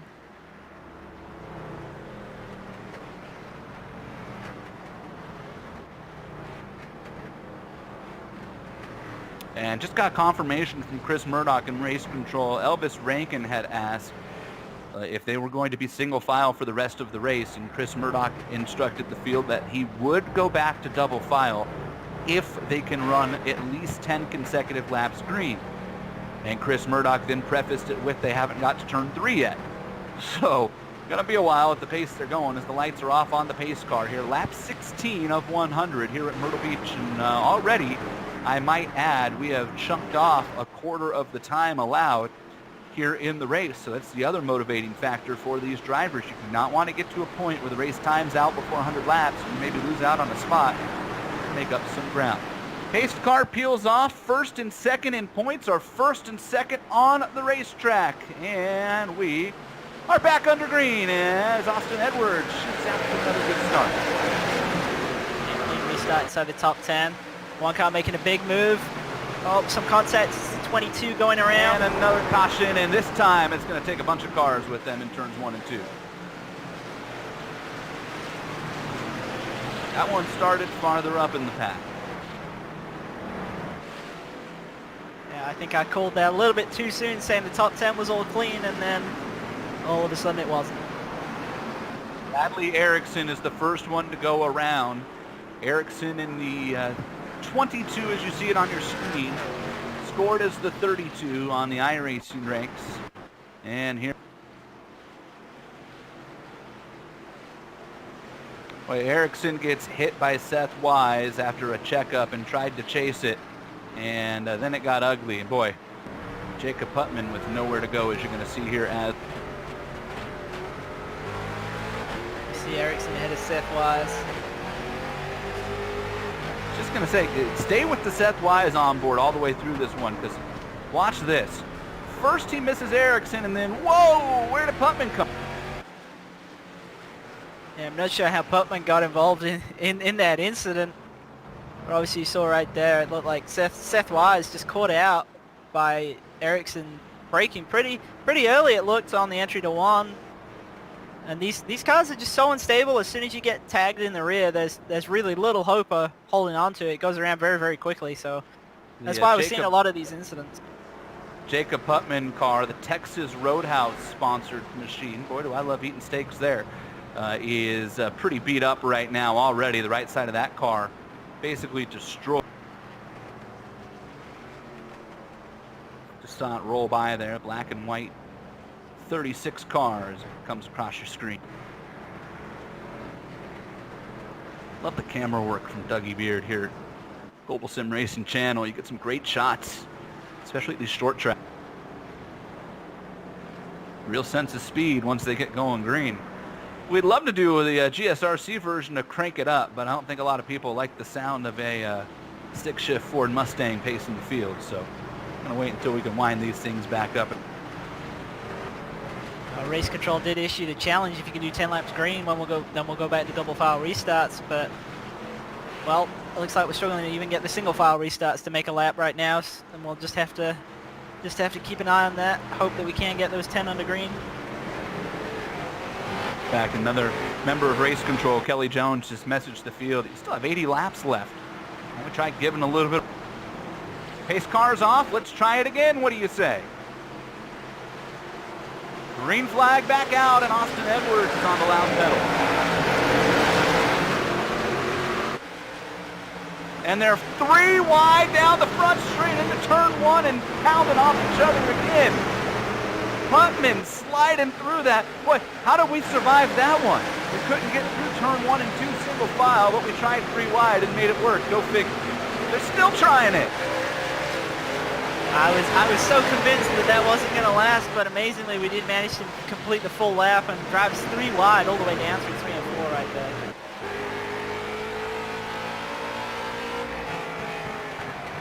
The longest green flag run of the race, 2 laps now. As Carson Lucas on board, looking out the back of that race. In the 12th position, that's Holmes you're looking back at. Battle for 4th, McClenny under attack. It's Landon Lewis inside of Cade McClenny. See McClenny stuck on that top side. Lewis has got the preferred line right here. Still able to keep a quarter on him all the way down into 1. McClenny having to run really, really high. Going to just try and get a good run off. But it looks like the advantage is moving towards Landon Lewis here. Boy, McClenny doing his best. We said off the top of the show here, Christian, this is not a too wide racetrack. You never know it right now. Watching Cade McClenny. Yeah, he's doing a great job on that top side. He's just able to kill the run that Lewis has off of 2, just enough to maintain so that he can manage to stay nose to nose through 3 and 4. Landon Lewis with Wounded Warrior Project on the nose of that race car. Of course, the great nonprofit that supports our wounded men and women of the military branches here in the United States. And Dobitz Construction on the hood of Cade McClenny's car. It's a longtime sponsor of both Cade and Cale and their real-life racing ventures, which started in Curtin County Raceway Park in Bakersfield, running Bandolero class where they were pretty tough to beat. And right now, Cade doing a heck of a job on that outside line, Christian. I'm stunned that he's been able to fend off Landon Lewis as long as he has. Yeah, we've seen the top line can be a little bit of a defensive line at some tracks, but this isn't normally one of them, and he's doing a great job and actually managed to clear Landon Lewis right there. Incredible piece of driving there by Bakersfield's Cade McClenny. And now Lewis has Grant Thompson in the AR Bodies Chevy all over the back of him. Grant, the winner of the Junior Late Model Challenge Camp at Madera Speedway last year, and you're on board with the young man from Alabama. Caution's out, never mind. Let's see what this one's for. And it's Hagee. Calvin Hagee is around down the back straightaway.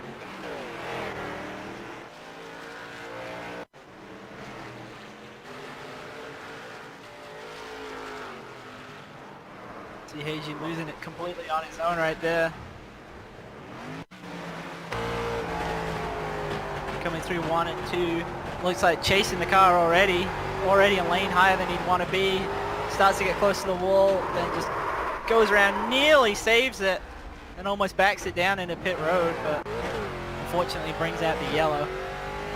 Chris Murdoch said they were a lap short of what they needed to run to go to double file, but on good faith, he's going to allow them to try it again, and then just prefaced it with, please don't make me regret doing this for you guys. So we will get another double file restart here.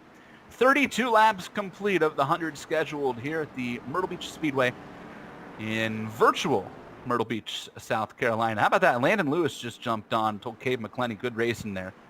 So some sportsmanship between a couple of drivers who I'm presuming have probably not spent a lot of time together in the real-life racing ranks. As I mentioned, Cave out of Bakersfield, runs up at Madera Speedway, and Landon Lewis running out of Supply, North Carolina. Legends car racer back there, running for Team Hornaday. Ron Hornaday, who does have plenty of links to Southern and Central California, the NASCAR Hall of Famer, multi-time Truck Series champion. So Landon running as part of the Hornaday group, and up there with Cave McClenny and family-owned race team going at it for fourth position. Still pacing here, and it's Austin Edwards followed by Keneally, Elvis Rankin, then McClenny and Lewis has talked about for the top five. And if you're wondering why Jacob Putman's up there, I do believe Mr. Putman's going to get himself the lucky dog right here. It also looks like Jacob decided to scroll down into pit lane and take a fast repair as well to get that race car nice and healthy here on lap 33.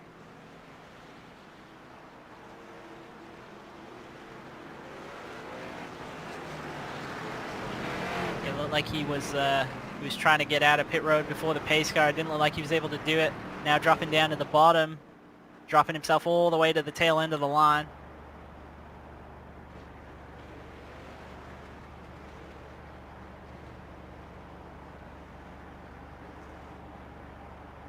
And while we are running around under caution here, it's a good time to give a thank you out to Rod Wortham and Raceface Brand Development. Went out of their way to help get these junior late model drivers organized, put the series together, all the great sponsors. It's a reason why there's so much cash on the line here in this Mobil 1 Junior Late Model Esports Series presented by Madera Speedway. And Rod's right there at the top of the list that you want to call. If you are a driver and you're looking to take your branding and PR to the next level, Rod's worked with a lot of drivers, made a name for themselves in this sport, and has helped us put this series here together as well. Pace car peels off. Coming to lap 36, we're double file again with Edwards and Keneally. Green flag back in the air. Good jump by Austin Edwards, immediately taking control of the race with the lead right there.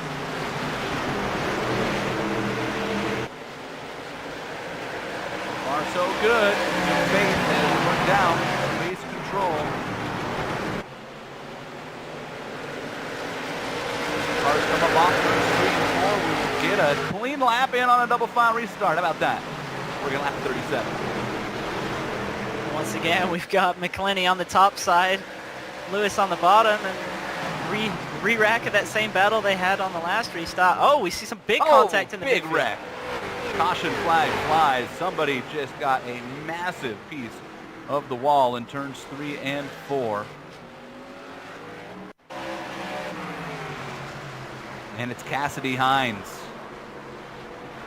Sokol involved in that as well as Cox, it looks like. Cassidy Hines might have actually been kind of late to that party. It looks like Cox got a little bit of help on the entry to 3 here from the 12 car, yeah.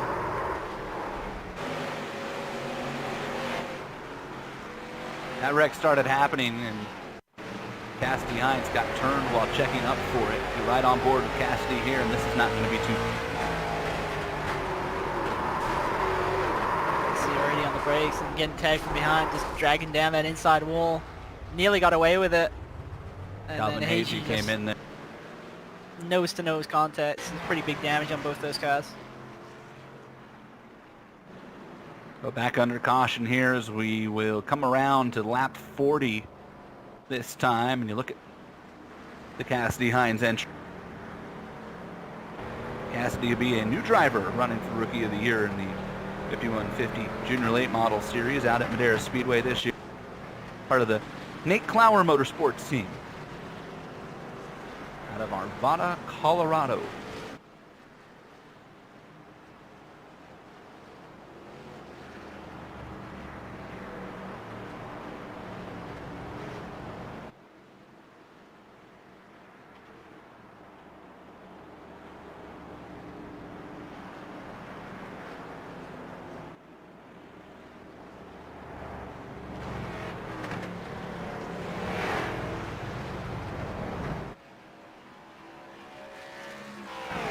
Wave around, that time is Casey Cash.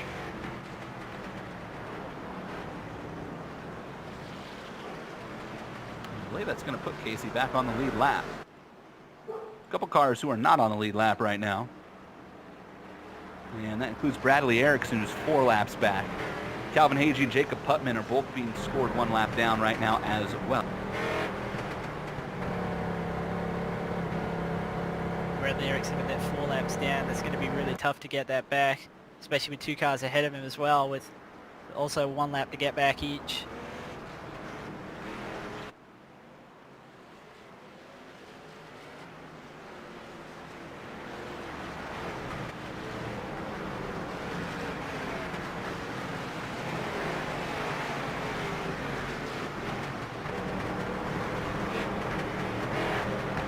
Lights are off on the pace car. What do you say we wind them up and go green one more time? Closing in on halfway. Lap 42, coming to 43, and the 18 car of Austin Edwards, the quick pause car, will bring him to the green alongside the Wiley X entry of Robbie Keneally. Green flag is back out. Really good restart by Keneally that time, but still not enough to challenge Edwards down into 1. Does slot into 2nd though, like he has on all subsequent restarts. Got a car around at the back. It's Cassidy Hines, and the caution's back out. They ended up 3 wide into turn 1, and Cassidy Hines like might have panicked a little bit there, and off to the races she. Back to single file restarts we go.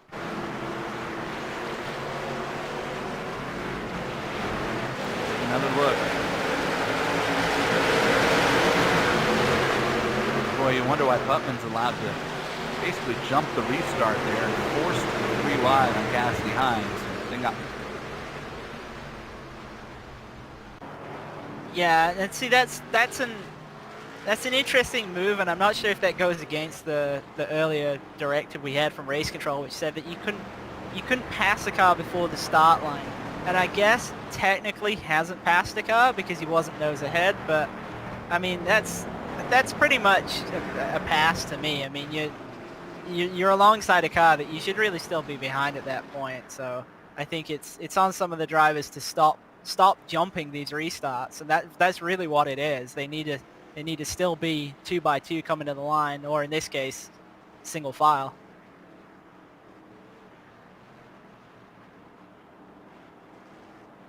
And so we try it again. And this time, as Christian's already mentioned, we will try it again single file.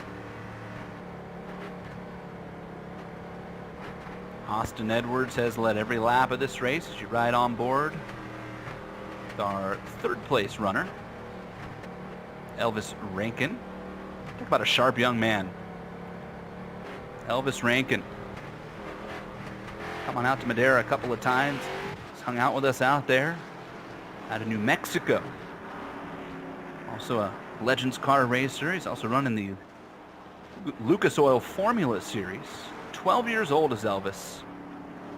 Stephen Blakesley threw him up on the microphone at Madera last year. Magic happened. Told that young man, if you don't have a future in a race car, you probably got one taking over my job. Here he is in 3rd place right now, having his best run of this series. Rowdy Energy 54 car there for Mr. Rankin.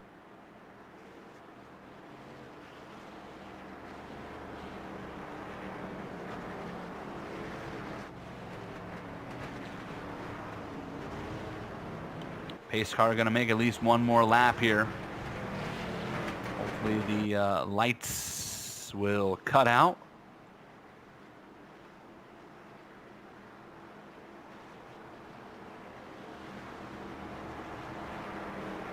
Off they go, and here we go. 2 laps from halfway when we go back green.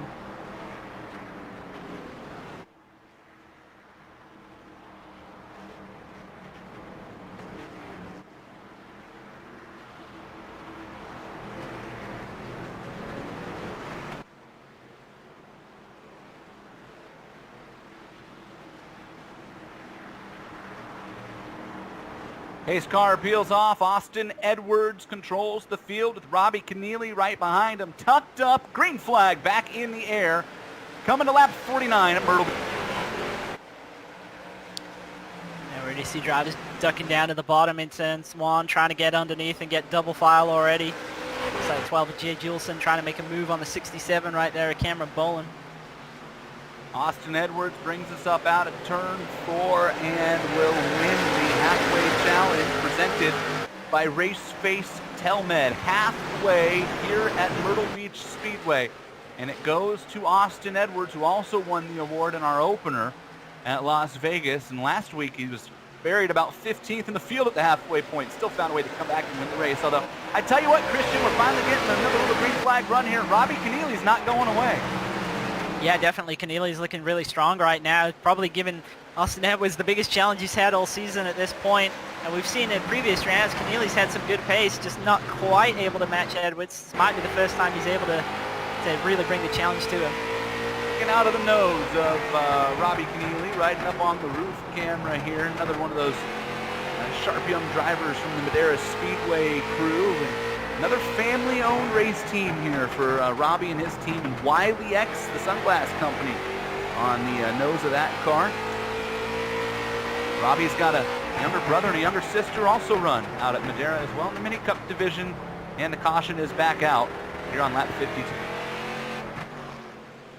Looked like it might have been Cameron Boland. It's Jacob Putman back there. Cassidy Hines is pretty far back as well. Here's your GSRC replay. Let's see what happened.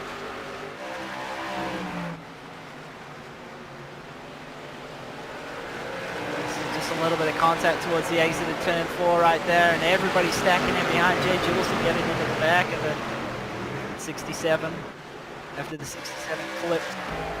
On board with Jay Juleson. Christian, tell me what you see as a driver.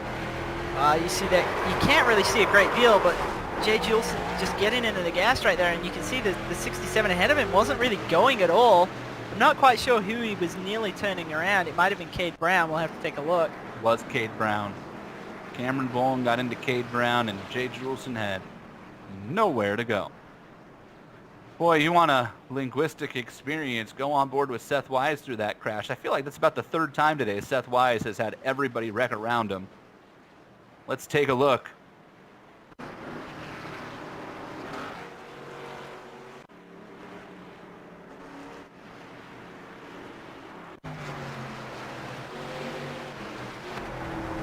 Right on board with Seth Wise. Yeah, you can see it happening right in front of him. Just able to duck to the outside there and avoid the spinning cars to his inside. But just keeping an eye on the incidents, so to speak, as we did last week. A couple of drivers already very, very close to getting disqualified. We've got Jay Juleson's up on 20. Seth Wise, we talked about him a second ago. He's also on 20. And those guys are both up inside the top 10, running 8th and 9th right now. And we look towards the back end of the field. We've got Jacob Putman and Bradley Erickson. They're both on 20, but they are also both running 22nd, 23rd, so much less to lose for those drivers.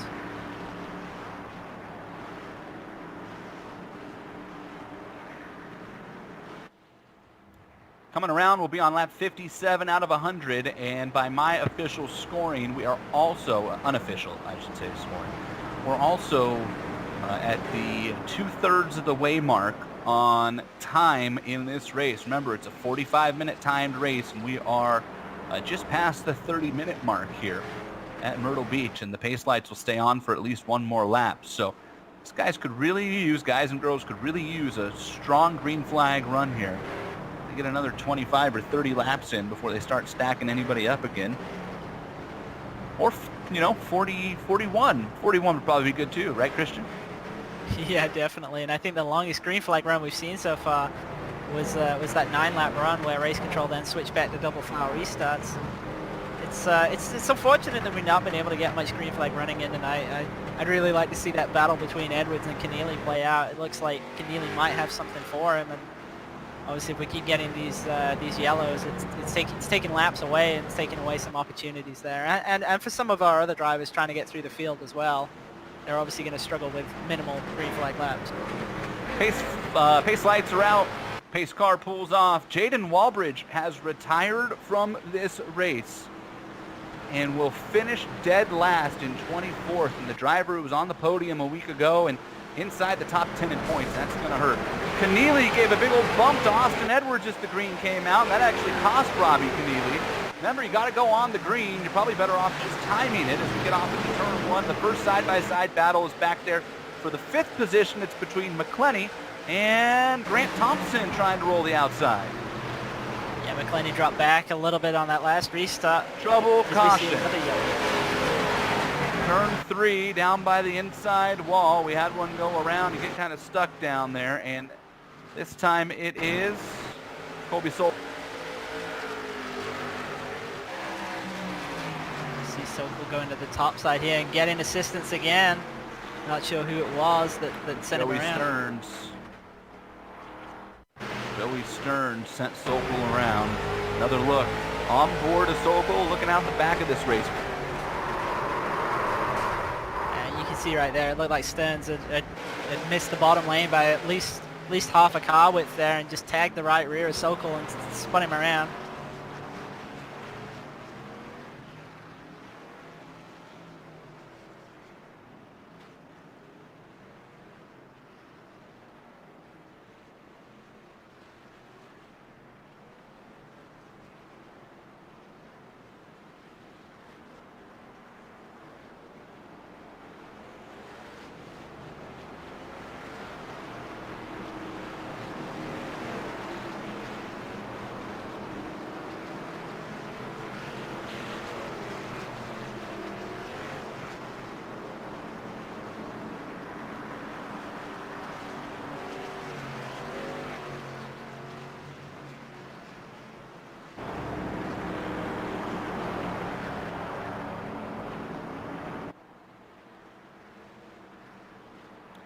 Pacing here on lap 62. Let's run through the grid here.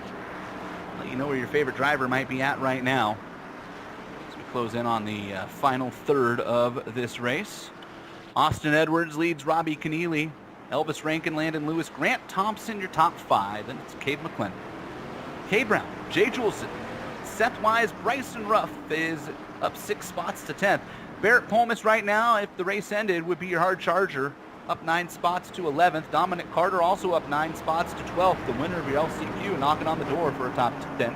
Carson Lucas, William Cox III, Joe Valento, Casey Cash, Cameron Boland, Cassidy Hines, Calvin Hagee, Kobe Sokol get you down to 20th. Then it's Joey Stearns.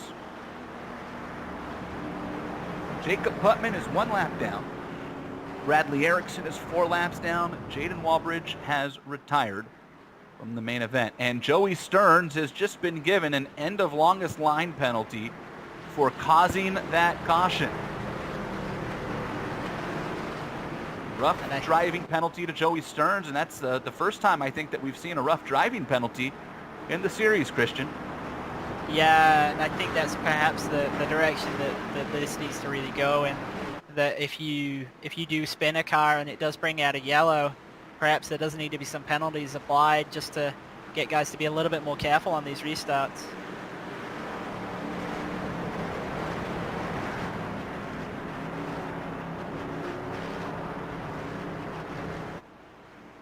Pace car peels off Austin Edwards, brings us to the green, and boy, Robbie Keneally was just way off that time. In fact, so was Rankin in 3rd, and we got a battle for 3rd, and it's Lewis inside of Elvis Rankin as they come up off turn 2.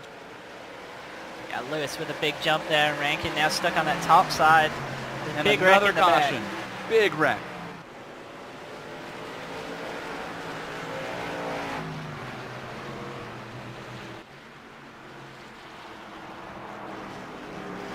Taking a look at all the cars that were around that one. Take a look at our GSRC replays. Calvin Hagee's in it and is really beat up. In fact, Calvin might have been the only car to really take any impact in that. Yeah, looks like he was getting down into one on the top side and got some assistance again from behind and turned straight up into the fence. And Bradley Erickson's defense on that one, Calvin got down into one and then it seems like comes up an entire lane. Erickson.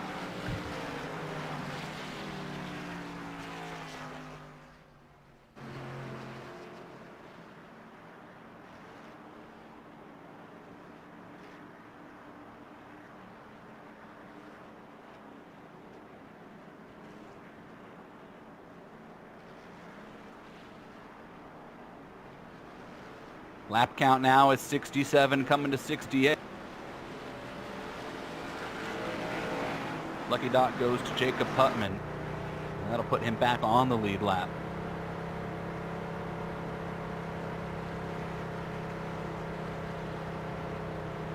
And we're going. Apparently we're going back to double file restarts.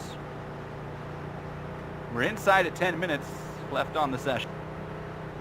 And at this point, they'd probably have to run green the entire race to even have a chance to hit 100 lap. I think it's going to be extremely difficult to get to that 100 lap point. I think we're definitely looking at a timed race by now.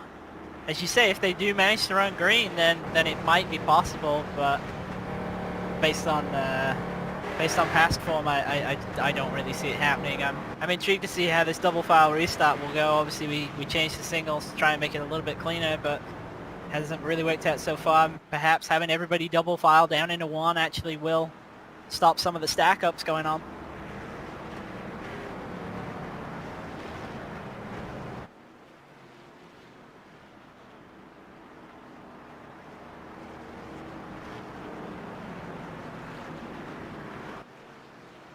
So Nick Loden was trying to talk. Nothing came out in the race surge there.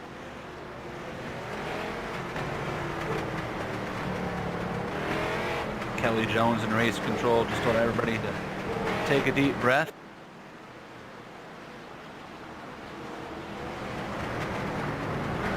Lights are out. Here we go. Let's see what we can do this time. Try to get a good green flag running here to the end of this race.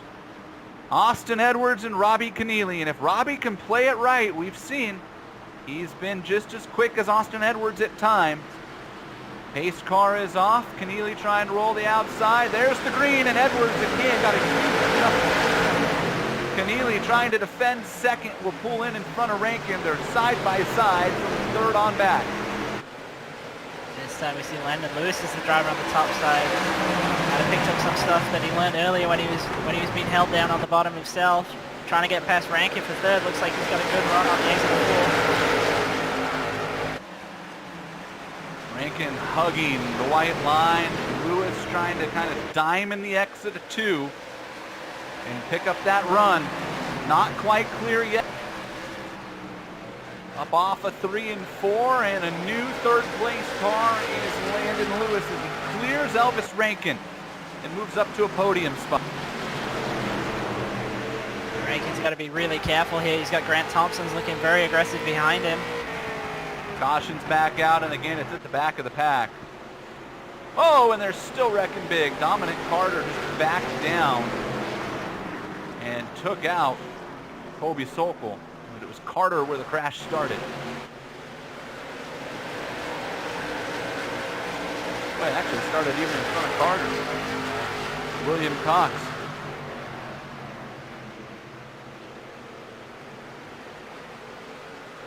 Oh.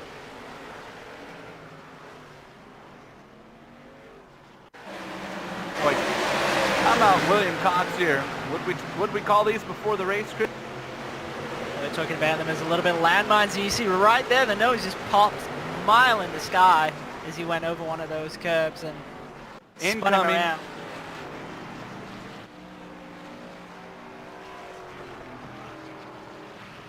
Capital Ford car for William Cox. Not looking too hot right now. Dominic Carter's down on pit lane along with Kobe Sokol. Calvin Hagee, it looks like, has also called it a night. Bradley Erickson has retired from this race as well. So now Erickson, Hagee, and Walbridge all out of this. Yeah, I believe Bradley Erickson was actually our first driver to be disqualified from the event. He hit that 24 incident threshold, picked up 26, and that's the end of his night.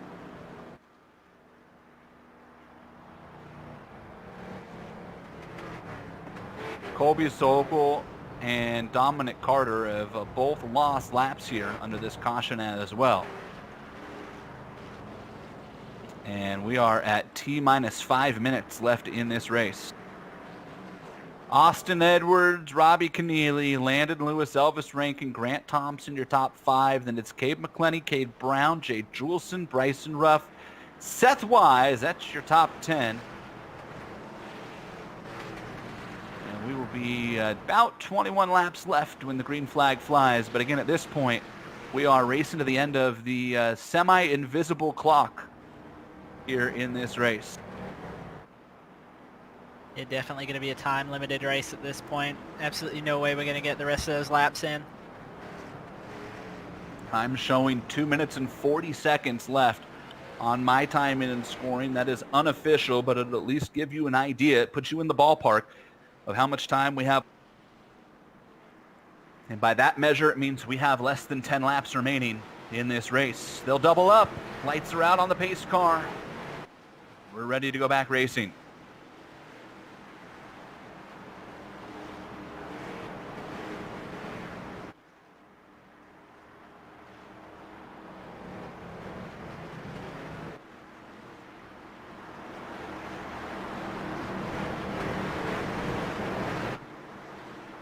Edwards and Keneally. Who's going to win round 3 at Myrtle Beach as they come off of turn 3 and 4? Green flag back out, and boy, Austin Edwards nailed that one. In fact, so did Landon Lewis. Keneally challenged for second for the first time tonight. Austin Edwards sets sailing, is nice and clear for the lead. Battles for second. Huge wreck upside down is McClenny. Giant wreck down the back straightaway. The caution is back out. Cade McClenny ended up upside down. Another car bounced off the wall. I think it was Rankin. And that is going to do it.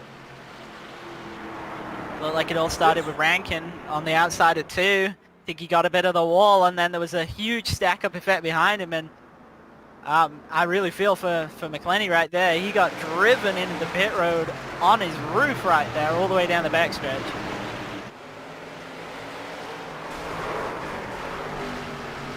Boy, there was nothing Cade McClenny could do, and Elvis Rankin, look at that, just turns into a pinball.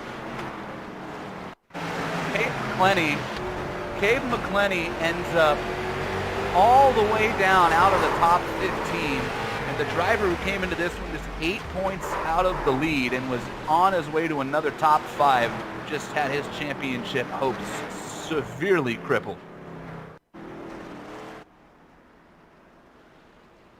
So that's going to do it here. They're going to throw the checkered flag as everybody rolls around under caution according to race control. We will end under caution here at Myrtle Beach, even though Dominic Carter's getting the wave around there.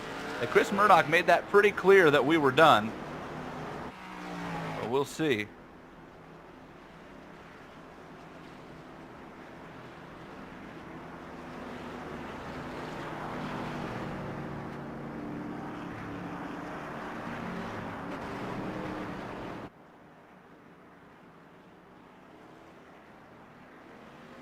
I think after this race, there's going to be some serious shakeups in terms of penalties, and definitely something for the restart rules, because we're seeing just so many incidents, especially on these restarts. And these drivers just need to give each other a little bit more space, and we've seen that they can do it. We've had some really good racing, and obviously we actually did have some really good racing here tonight when it did go green, and unfortunately one of the drivers that provided that to us ended up finishing upside down in the pit lane, so that's a real shame and a big dent to his championship challenge.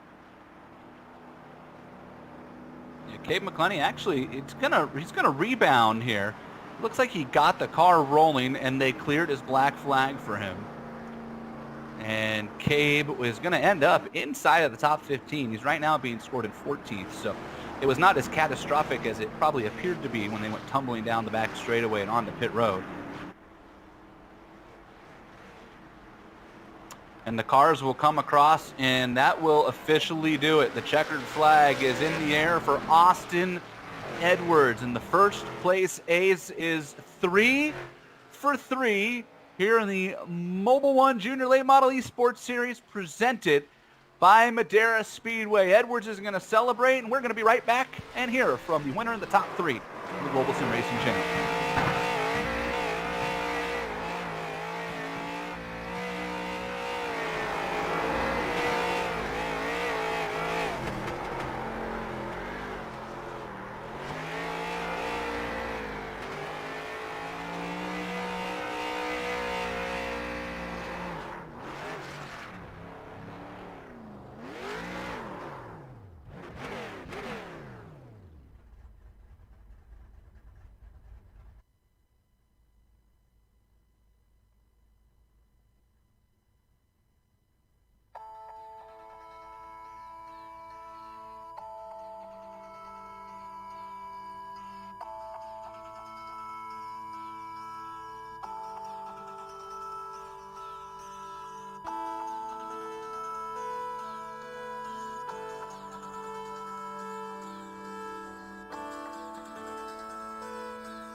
Hey, Sean, I'm going to do...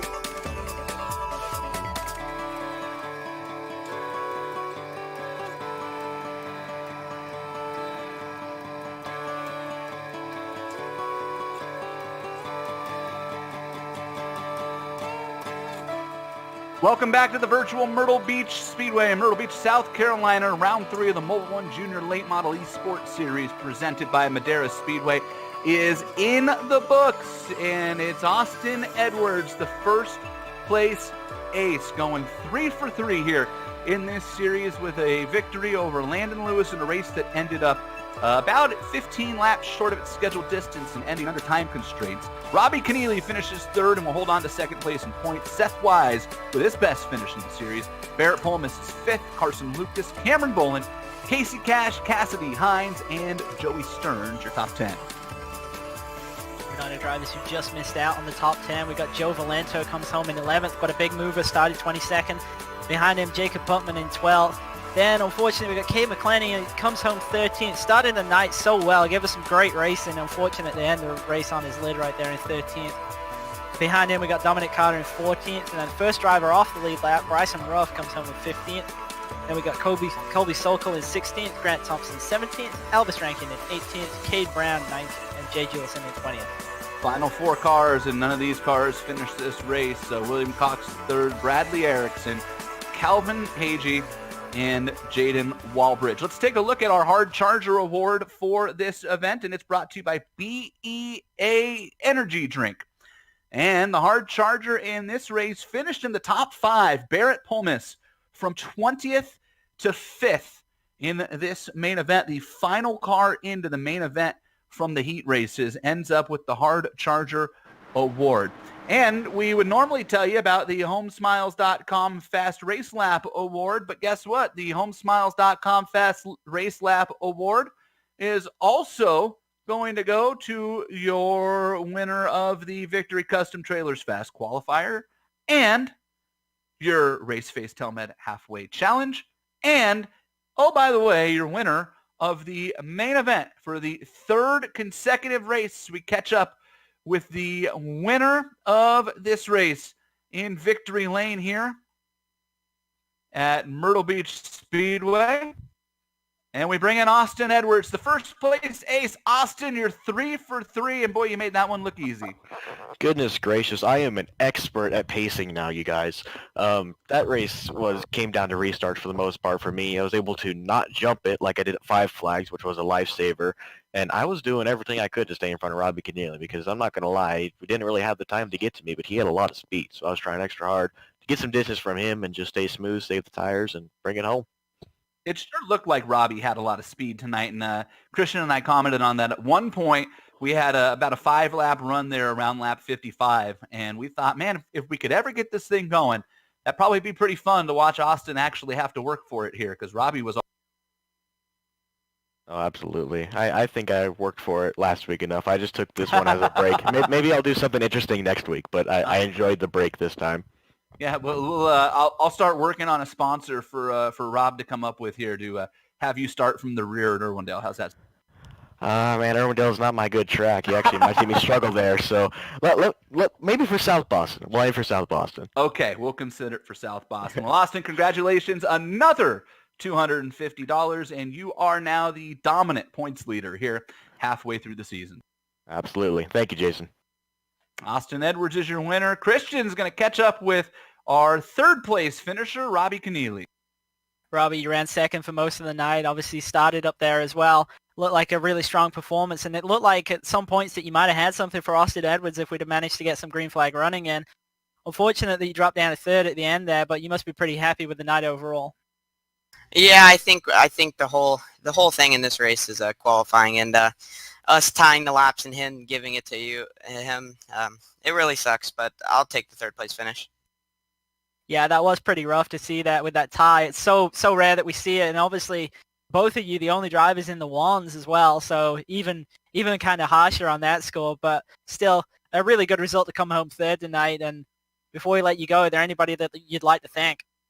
Yeah, I got to thank Wiley X, I got to thank American Swim Academy, Line X, Lemurs Buick, and that's it. All right, well, thank you for coming and chatting with us, and congratulations on the 3rd place. Good luck for next week. Yep, thank you. Robbie Keneally, who will hold on to 2nd place in points, and I'm not going to venture to guess who's in 3rd because a final lap crash might have messed up a lot of things there, so we'll just have to wait for the update and get to it next week. And that's going to do it for us here. Couldn't get Landon Lewis in here. Hopefully get to talk to him next week as well. Want to thank everybody that helped us put this race on here at Myrtle Beach today.